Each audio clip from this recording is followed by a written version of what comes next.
Bienvenue à l'émission Action Mieux Vivre.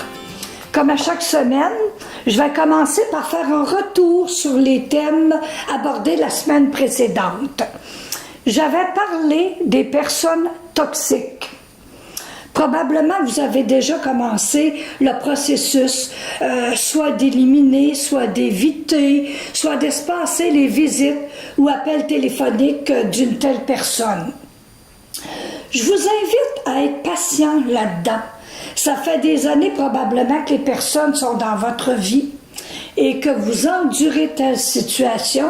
Alors, je vous invite à prendre le temps, à choisir une solution adéquate qui n'est pas forcément la même pour tout le monde, et l'adapter à chaque personne. Prenez votre temps et n'oubliez pas une chose, le but, c'est toujours vous de vous sentir bien, de vous sentir mieux là-dedans, de vous choisir avant toute autre personne et d'être bien dans les choix que vous faites. Alors, les personnes toxiques ont pris un certain temps. Ça nous donne un peu une leçon, je dirais, pour l'avenir. N'attendez pas que ça fasse 2 ans, 5 ans, 10 ans qu'une personne soit dans votre vie et vous dérange, vous importune, vous frustre, vous peine et le reste. Si vous rencontrez de nouvelles personnes et que vous trouvez au bout d'un certain temps, peut-être pas une semaine, mais 2 mois, 4 mois, 6 mois, c'est vraiment pas agréable, vous ne vous sentez pas bien, alors je vous engage tout de suite à entamer le processus, soit d'évitement, soit de parler directement à la personne. Quelle que soit la méthode, je vous engage à vous en défaire pour toujours viser le bien-être chez vous. Donc, on n'attend pas que ça fasse 2 ans. Quelques mois plus tard, vous êtes capable de dire « cette personne-là me peine, me dérange ».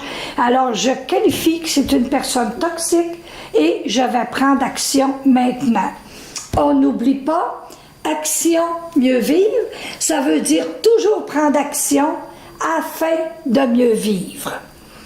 Je reviens aussi sur la grande loi de la responsabilité. Premièrement, je veux vous faire penser à un livre qui est très intéressant. Tous les livres de Lise Bourbeau, d'Écoute ton corps, sont très, très intéressants, très enrichissants.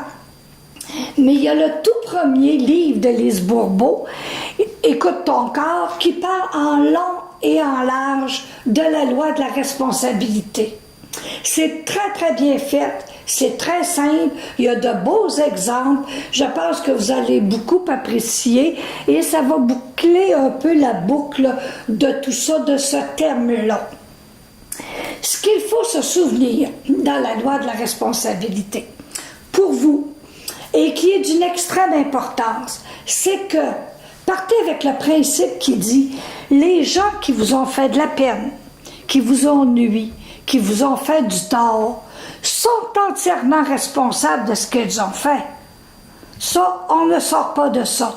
Mais vous, par contre, vous êtes responsable de la manière dont vous l'avez vécu et de la manière surtout dont vous continuez de le vivre maintenant. Alors, vous voyez où je veux en venir. Maintenant, c'est votre entière responsabilité de prendre action pour vous libérer de ça. L'écriture est le moyen parfait et les techniques accessoires de collage et d'écriture encore font beaucoup de bien là-dedans, mais je vous engage à prendre votre responsabilité qui est de régler ça, de passer à autre chose. N'oubliez pas qu'on ne peut pas bâtir sur des ruines. Ce serait ni solide, ni beau.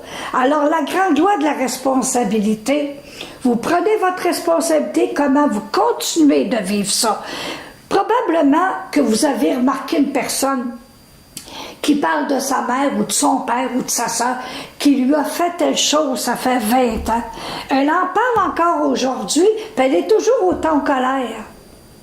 C'est là qu'il faut agir, parce que c'est vous qui entretenez ça. Peut-être que la personne n'est plus de ce monde. Peut-être. Elle a passé à autre chose. Elle ne se souvient même plus de ce qui s'est passé. C'est vous qui continuez de vous faire du mal. Alors, je vous engage ici et maintenant, à prendre action là-dessus avec des belles techniques simples à votre portée que vous pouvez pratiquer vous-même. Alors, action, mieux vivre, on garde ça en tête tout le temps parce que c'est vous qui avez cette responsabilité-là, ce devoir-là même, pour être de mieux en mieux. Nous allons passer maintenant au sujet du jour, qui est exploit, les bons coups. Probablement que vous avez déjà regardé et je ne serais pas du tout surprise d'apprendre que vous avez trouvé moins de 5 bons coups. Eh bien, moi, je voudrais vous mettre sur une piste aujourd'hui. Je vais vous nommer des circonstances, des choses que vous auriez pu faire et probablement que ça va allumer quelque chose. Vous allez dire, « Ah, c'est vrai, j'ai fait ça, moi. » Alors, si vous voulez bien, prenez donc une feuille et un crayon et de temps en temps, écrivez un mot. Que le mot soit bénévolat, que ce soit formation, étude, un mot.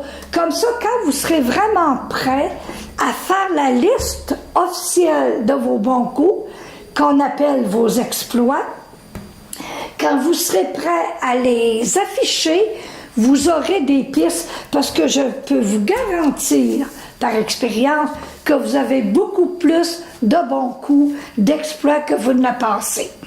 Alors, je vous mets sur une piste là. Changement d'emploi. Changement d'emploi, il faut avoir du courage. Oser changer d'emploi quand on a déjà une sécurité. On connaît déjà les gens, on connaît les lieux, on est quand même confortable, même si les conditions ne sont pas idéales. Elles ne sont probablement jamais à un tel endroit. Alors, vous avez changé d'emploi, quelles que soient vos raisons. À la base, vous aviez décidé que vous n'étiez pas bien dans cet emploi. Alors, tout ce que ça vous a pris pour changer d'emploi, de courage, de recherche, l'insécurité que vous avez vécue, de vous en aller partir du très, très connu et vous en aller vers le connu, ce qui est très difficile. Alors, vous avez osé changer d'emploi, toujours dans le but d'avoir une plus belle qualité de vie, d'être mieux payé, mieux traité, que ce soit plus près de chez vous, quelles que soient les circonstances. Vous avez peut-être même déménagé pour avoir un meilleur emploi. Alors, si vous avez opéré un changement d'emploi, prenez conscience de tout ce que vous avez fait pour y arriver et notez changement d'emploi et soyez-en fiers parce que des gens vont passer 30 ans, 40 ans au même endroit et n'oseront jamais changer d'emploi. L'inconnu fait toujours peur. Alors bravo si vous avez fait ça, considérez-le, je vous en prie, comme un exploit. Ensuite, un retour aux études. Un retour aux études malgré l'âge, malgré la distance, malgré les coûts, malgré les enfants, malgré plein de choses, parce qu'il y a des obstacles. Quels que soient les obstacles, vous les avez franchis, qu'il y en a eu 1 ou 3, vous avez fait un retour aux études. Avec la peur aussi, vous dites, oups, j'apprenais bien quand j'avais tel âge, mais là aujourd'hui, est-ce que je suis capable encore d'apprendre tout ça, de passer des examens et le reste? Alors, malgré la distance, malgré les enfants, malgré l'âge, vous avez osé faire un retour aux études pour un meilleur emploi ou autre chose, alors c'est un exploit. Marquez-le comme bon coup, sans aucune honte, parce que c'est quelque chose, c'est vraiment un exploit, et je veux que vous le considériez comme tel. Maintenant, du bénévolat. Vous allez dire, bon, bénévolat, pas mal tout le monde fait du bénévolat. Non, je ne suis pas d'accord. Du bénévolat, vous donnez l'élément qui est considéré comme le plus précieux, le temps. Parce qu'on pourrait toujours le garder pour nous, ce temps-là, que ce soit pour flâner, que ce soit pour paresser, que ce soit pour des loisirs, pour jouer à n'importe quoi. Vous prenez de votre précieux temps et vous allez le donner, que ce soit des personnes âgées, des jeunes enfants hospitalisés. Alors, le bénévolat, dans n'importe quel milieu, c'est vraiment un une très, très bonne action. C'est vraiment, je dis encore le mot, mais c'est vraiment un exploit et je vous invite à le considérer comme tel. Maintenant, secours, j'appelle ça secours-défense. Si vous avez aidé quelqu'un qui souffrait de maltraitance, c'est tout un exploit. Vous avez hébergé quelqu'un chez vous en grande difficulté. Vous avez défendu quelqu'un qui était en train de se faire traiter injustement. Vous avez osé, malgré les risques de perdre un emploi ou de perdre quelque soit d'autre, vous avez osé. Alors, marquez-vous le secours-défense et je ne serais pas surprise que vous ayez aidé plus d'une personne et dans plusieurs circonstances différentes.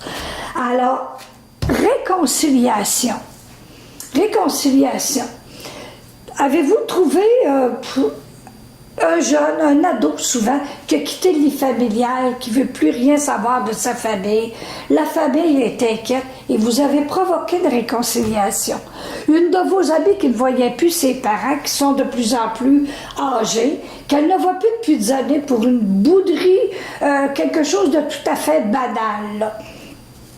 Finalement, après tout ce temps-là, les personnes ne se souviennent même plus pourquoi, finalement, elles ne se voyaient plus.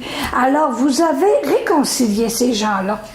Et vous n'avez pas fait seulement le bonheur des deux personnes, souvent, que vous avez réconciliées. Vous avez fait le bonheur d'une famille au complet. Parce que pour des parents vieillissants, devoir revenir au bercail, un garçon ou une fille, c'est très, très important pour eux.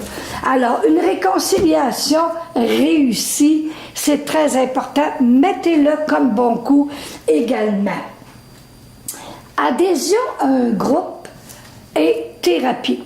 Adhésion à un groupe, ça paraît simple comme ça, mais ça ne l'est pas tant que ça. Vous aviez un tel problème. Et vous avez décidé de joindre un groupe. Souvent, ce sont des groupes où l'anonymat est présent. Alcoolique anonyme, tout ce que vous voudrez, outre-mangeur anonyme. Vous avez décidé d'y aller. C'est pas toujours simple parce que vous entrez dans un groupe, vous allez avec de parfaits inconnus et vous parlez de choses intime, très, très, très, très personnel. Alors, il faut quand même oser là, arriver, se présenter. Je m'appelle un tel, une telle, et j'ai tel problème. Ce n'est pas si facile que ça. Alors que ce soit un motif anonyme ou n'importe quel autre groupe auquel vous avez adhéré, vous pouvez le marquer comme un bon coup, comme un exploit. Si vous avez suivi une thérapie, encore plus. Parce qu'une thérapie, ça demande du courage. Encore plus, parce qu'il faut aller beaucoup plus loin et souvent sur une durée pas mal plus longue. Alors que vous soyez allé en thérapie pour quelle que soit la problématique, vous avez osé aller parler ouvertement à un professionnel. Et puis, lui raconter plein de choses. Vous avez éprouvé des émotions de toutes sortes. C'était très, très dur, mais vous vouliez voir clair là-dedans. Vous vouliez venir à bout de votre problème. Alors, vous avez fait une thérapie interne ou externe. Prenez-en tout le mérite parce que ce n'est pas seulement qu'un bon coup, c'est réellement un exploit de votre part. Vous vouliez quoi? Mieux vivre, alors vous avez pris action. Alors bravo pour ça. Vous avez peut-être vaincu une dépendance, seul, sans aller en thérapie, sans joindre un groupe. Vous aviez une dépendance, que ce soit aux médicaments, à la nourriture, drogue ou alcool. Et vous vous êtes dit, ben moi, toute seule, je suis capable. Avec la volonté, je vais m'essayer, je vais le faire toute seule. Et ce que vous avez fait, peut-être que vous avez réussi à vous débarrasser complètement de votre dépendance. Bravo. Mais si vous avez opté pour la méthode qui s'appelle réduction des méfaits, c'est très, très bien. Vous savez qu'est-ce que c'est la réduction des méfaits? C'est-à-dire que vous diminuez. Vous dites, moi, j'étais habituée de prendre 12 bières par jour, je voudrais diminuer. Je ne serais pas capable d'arrêter, c'est trop. Mais, par contre, je vais me limiter, je vais essayer d'en prendre 5, 6, à un moment donné 2, 3. Après le travail, 2 bières pour relaxer, puis vous vous en tenez à 2 bières pendant un moment donné. Que ce soit pour manger aussi, vous dites, je mangeais toujours 2 bords de sève, je vais en manger rien que. Vous avez continué dans votre dépendance, mais vous avez diminué de beaucoup les méfaits. C'est très, très bien. Vous pouvez vous valoriser, vous pouvez le prendre comme un bon coup, voire un exploit. Parce qu'à un moment donné, c'est très, très possible que la réduction des méfaits vous amène justement à cesser complètement à un moment donné. Vous allez vous dire, bon, ben, tant qu'en prendre 2, ça ne me donne pas grand-chose, je pourrais aussi bien arrêter. C'est peut-être là que ça va vous conduire. Sinon, la réduction des méfaits est une très, très bonne méthode pour vous aider. Ensuite, je vais aborder le thème formation. La formation, c'est pas dû à tout le monde non plus. Vous avez un emploi et vous voulez avoir une promotion, vous allez vous prendre une formation vous-même par les fins de semaine, par les soirs, afin d'obtenir une promotion. C'est très beau. C'est pas tout le monde qui est capable de faire ça. Après avoir travaillé X heures par semaine, de dire « Ah non, je vais aller étudier ». Ou vous avez peut-être pris une formation de vous-même avant de décrocher un bon emploi. Alors, quel que soit le contexte dans lequel vous avez pris une formation, vous pouvez le mettre comme bon coup parce que ça demande du temps, de l'énergie, du courage, de l'argent. Alors, formation, ça peut être aussi une formation pour vous-même, satisfaction personnelle, informatique. Vous étiez tanné de faire n'importe quoi puis d'avoir de la difficulté. Vous avez dit, moi, je vais prendre une petite formation, que ce soit de 10 heures ou de 20 heures, afin d'être plus à l'aise pour vos courriels, Facebook et le reste. Ça pourrait être une formation pour un instrument de musique. Dire, j'aimerais ça, moi, juste pour le plaisir, jouer de la guitare, pour votre plaisir personnel. Alors, vous avez pris une formation comme ça. Quelle que soit la formation qui demande énergie, temps et argent, alors vous pouvez le mettre comme bon coup parce que c'est très important. Votre bagage, vos acquis est toujours de mieux en mieux. Alors, je vais parler maintenant de marathon, de marche populaire. Encore une fois, il y a beaucoup de personnes qu'on voit faire ça. Des marathons, des 42 km, ce n'est pas accessible à tout le monde. Il y a des marathons de marche comme Masquis-Couron à Saint-Gabriel-de-Brandon, exemple, 25 km, marchons ou courons. Mais il y a des 5 km Festival de la santé. Il y a des festivals de quartier qui ont 1 km. L'important, c'est de participer, mais c'est surtout d'oser le faire. Faire une nouvelle chose dans votre vie, dire, vous lancez un défi. Vous dites, hey, moi là, juste 1 km, je suis capable. L'an prochain, je m'essayerai pour le 5 km. Vous vous lancez un défi personnel, meilleure condition physique, meilleure estime de soi. Alors, marche populaire, marathon, si vous en avez fait le plus petit possible, le plus court possible, mettez-le comme bon coup, mettez-le comme exploit. Et s'ils ne vous ont pas donné de médaille à la fête cette journée-là, vous pouvez vous acheter une petite médaille, la mettre sur votre tableau d'honneur pour vous valoriser vous-même. Maintenant, je vais parler de séparation, divorce. J'allais dire, oups, est-ce qu'on peut qualifier de bon coup, même d'exploit, séparation et divorce? Oui. Je vous le dis tout de suite, je pense aux gens qui étaient pris avec un conjoint violent, un conjoint alcoolique, un conjoint qui consommait beaucoup de drogue, un conjoint qui était infidèle, mais à peu près toutes les semaines. Vous en avez souffert, vous avez été trahi, blessé, abandonné souvent. Alors, c'était très difficile de mettre fin à une relation. Que ça fasse 10 ans ou 20 ou même 30 ans, c'est toujours très difficile de partir du connu, dans lequel parfois on est presque confortable parce que c'est du connu, et d'aller vers l'inconnu. Alors, vous avez osé, malgré l'insécurité terrible qui vous accablait en pensant à ça, les menaces parfois, quelles que soient les circonstances difficiles auxquelles vous faisiez face, vous avez fait un bilan à un moment donné, vous avez vu les pour qui avaient peut-être 3-4 lignes et les contre qui avaient une page complète et vous avez dit, là, je fonce, je vais demander de l'aide, je vais aller quelque part et vous avez osé mettre fin à une relation qui était nocive, qui était toxique pour vous. Vous avez osé faire quelque chose d'extraordinaire. Malgré toutes ces circonstances-là, vous avez décidé de vous choisir. Vous avez été conscient de votre valeur à ce moment-là et vous avez probablement décidé et vous vous êtes dit, moi là, je vaux pas mal plus que cette relation toxique-là. Et vous avez osé, que ce soit un homme ou une femme, vous avez osé vous sortir d'une situation catastrophique pour vous et vous avez choisi votre mieux-être encore une fois. Alors oui, bravo pour ça. Mettez-le non seulement comme bon coup, mais comme exploit, parce que c'en est un. Achat d'une propriété. Vous allez peut-être penser, achat d'une propriété. Non, c'est pas tout le monde qui s'achète une maison.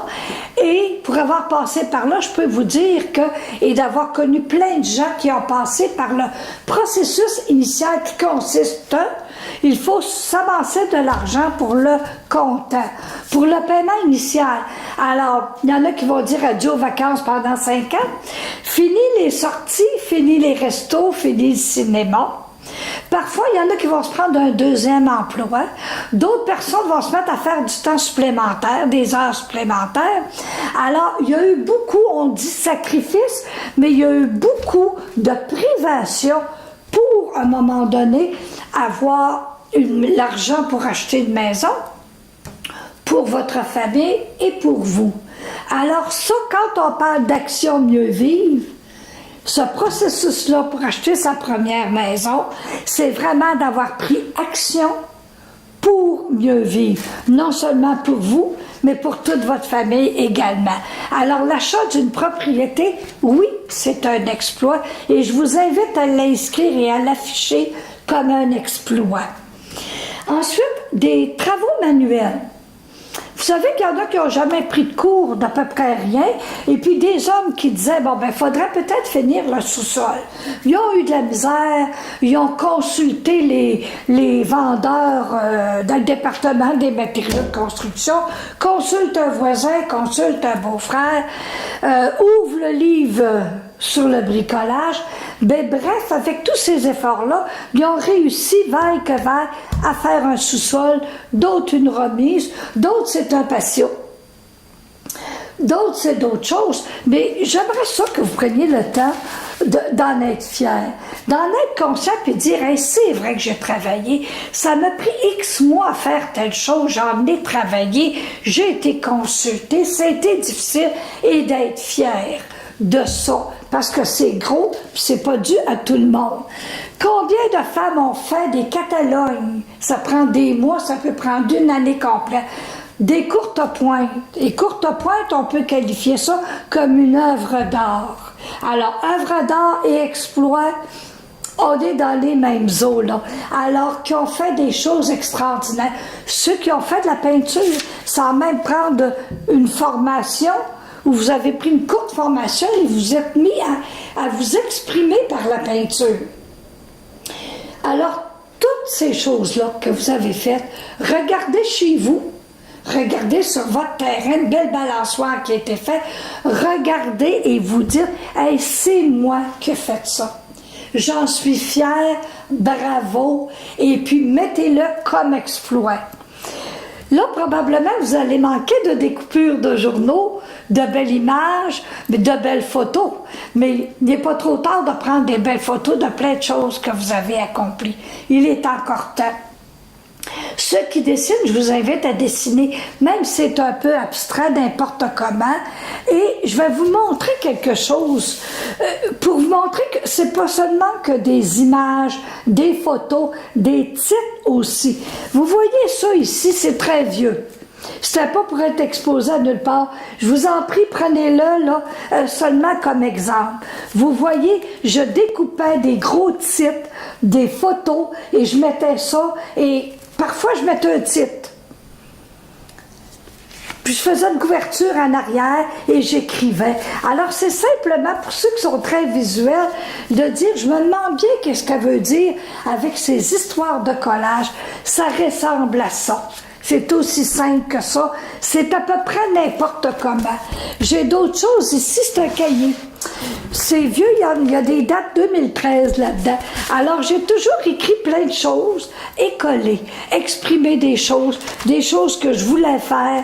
J'ai collé, écrit. Remarquez qu'il n'y a aucun dessin parce que je ne dessine pas du tout. Parfois, vous allez voir coller, écrit un peu n'importe comment, mais le principal, c'est vraiment d'exprimer des choses.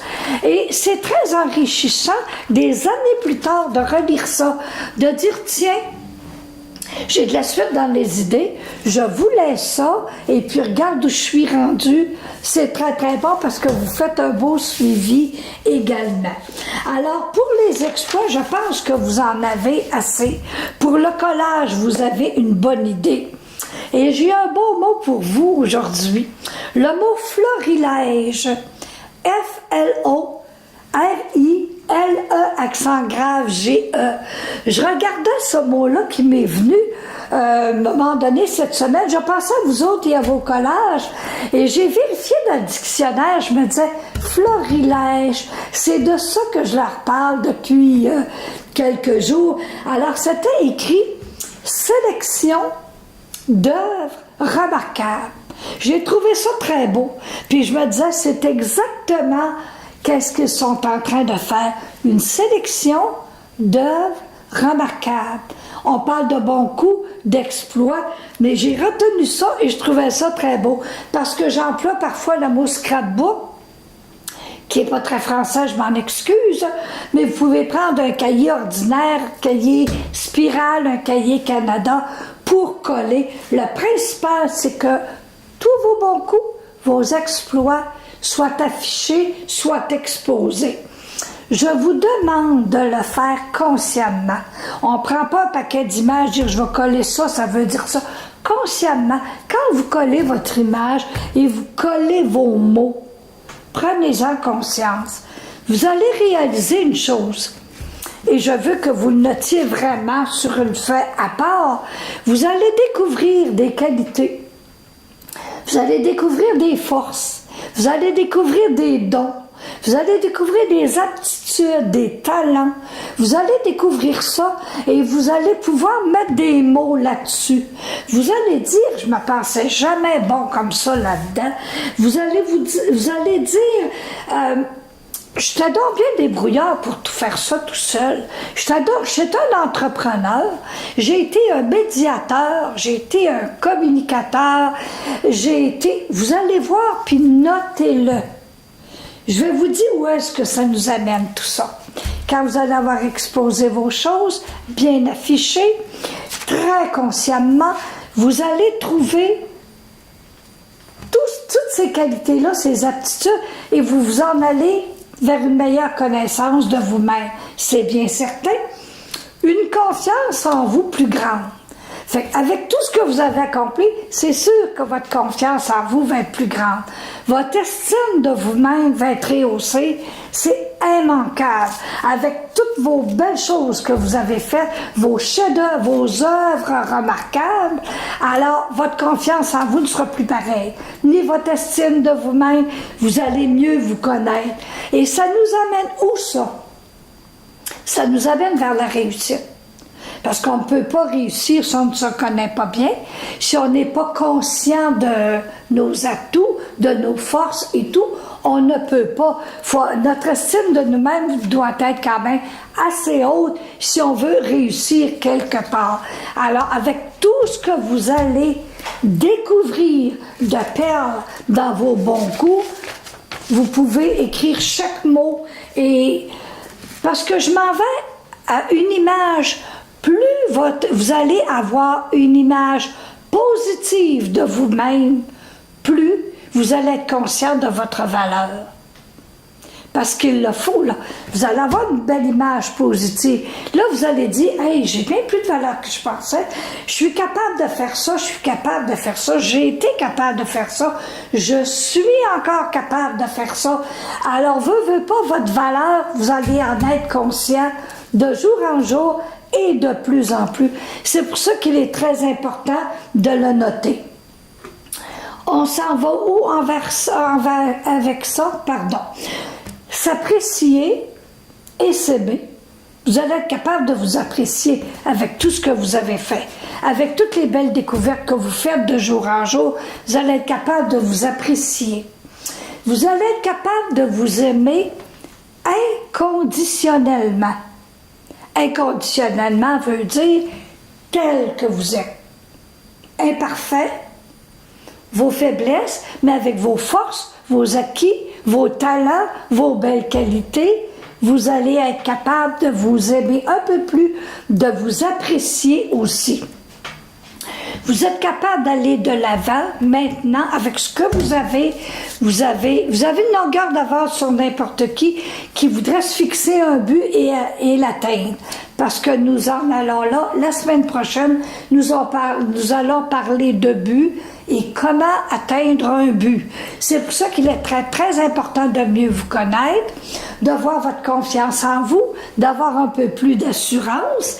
Et je vous invite cette semaine, parce que là, on est rendu aux exploits, là. C'est facile, là. Là, je vous invite à vous féliciter, à vous récompenser. De n'importe quelle manière, c'est toujours selon nos moyens. Si vous pouvez vous faire un beau gâteau, allez-y avec toute votre créativité, décorez-le n'importe comment, faites-vous un beau gâteau. Une belle carte, on n'est pas obligé de payer 5, 6, 7 $ pour une carte si on n'a pas les moyens. Il y en a au Dollarama à peu près 1,25 $ de très belles sur n'importe quel thème, y compris félicitations. Alors, vous pouvez vous acheter une belle carte. Vous pouvez vous faire un gâteau. Vous pouvez aller au restaurant si vous n'y allez pas souvent. Vous aussi, vous pouvez vous payer un petit week-end détente. Dire, hey, j'ai travaillé là. Toutes ces semaines-là, j'ai fait des exercices, j'ai déniché, j'ai forcé, j'ai déterré. J'ai fait du ménage, j'ai pris action pour mieux vivre. Alors, je mérite une récompense. Même si c'est juste une carte. Si vous ne voulez pas l'acheter, faites-vous-en une. Vous prenez une feuille de papier en deux, encore une fois en deux, puis savez-vous que ça ferait une carte, là. Et vous dessinez quelque chose dessus, c'est votre créativité qui est importante. Maintenant, je vais me permettre une petite anecdote pour vous parler de cartes. Comme c'est important de se valoriser, de se récompenser, juste de se faire plaisir en recevant une belle carte. Aujourd'hui, on ne reçoit plus de beaux courriers, de cartes ou autres, parce qu'on reçoit des factures et de la publicité généralement. Alors, à tous les Noëls, il y a plusieurs années, remarquez, j'adressais à peu près 40 à 50 cartes de Noël. Les thèmes étaient moins chers qu'aujourd'hui.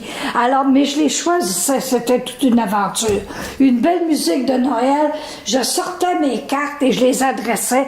Oh, celle-là, je vais l'envoyer à une telle, celle-là, un tel, et puis je prenais à cœur de choisir, de vraiment sélectionner la plus belle carte pour une telle, la plus belle pour un autre, les 3 plus belles à mes 3 fils en premier, et j'y allais comme ça. Puis il y en avait toujours une que je trouvais plus belle parce qu'elle avait plein de brillants, puis j'ai dit, mais à qui je l'enverrais bien? Ben, je vais attendre, je la laissais là. Et puis, à un moment donné, je la trouvais tellement belle que je ne savais pas à qui la donner. Puis j'hésitais. À ma courte honte, j'hésitais un peu à l'envoyer. Alors, je me suis dit, si je la trouve si belle que ça, pourquoi est-ce que je ne me l'enverrais pas à moi? C'est sûr que je trouvais ça comme un peu ordinaire, je trouvais ça drôle, un peu bébé si on veut, mais je me suis adressée ce Noël-là, la plus belle carte, la plus brillante, je me suis l'adressée à moi avec mon retour d'adresse et je l'ai postée. Je l'ai reçue quelques jours plus tard et puis elle était belle, j'étais contente, puis j'avais écrit des beaux mots dedans. À toi, la plus belle carte de Noël, tu la mérites bien, je t'aime. Et j'avais signé Anne-Céline. Et puis, on aurait dit que l'habitude était prise. À un moment donné, un autre Noël, cette année, je choisis la plus belle carte et je me l'envoie. Si tout le monde mérite une belle carte, pourquoi est-ce que moi, je ne mériterais pas une très belle carte aussi? Je l'ai fait ensuite quand je faisais particulièrement un bon coup, quelque chose de gros, et puis je dis, il ne faut pas attendre que les autres nous envoient la plus belle carte ou nous félicitent lors d'un bon coup. Ça peut arriver que les gens vont dire, oh, c'est bien, t'as bien fait, t'es bonne. Mais si on a besoin d'un peu plus de valorisation, si on a besoin de beaux mots, pour vous envoyer une belle carte de félicitations, ça pourrait être une courte lettre aussi. Mais j'ai pris cette bonne habitude-là. J'ai toujours continué à tous mes anniversaires, le 22 juin, je m'envoie ma carte. Je prends du temps à la choisir, je la choisis belle, estivale, quelque chose de beau, et je m'envoie une carte. Alors, je vous invite à le faire parce que moi, je peux vous dire par expérience, ça fait du bien, c'est drôle, c'est très, très agréable. Sur ce, je vous laisse, portez-vous bien, passez une très belle semaine et à la semaine prochaine.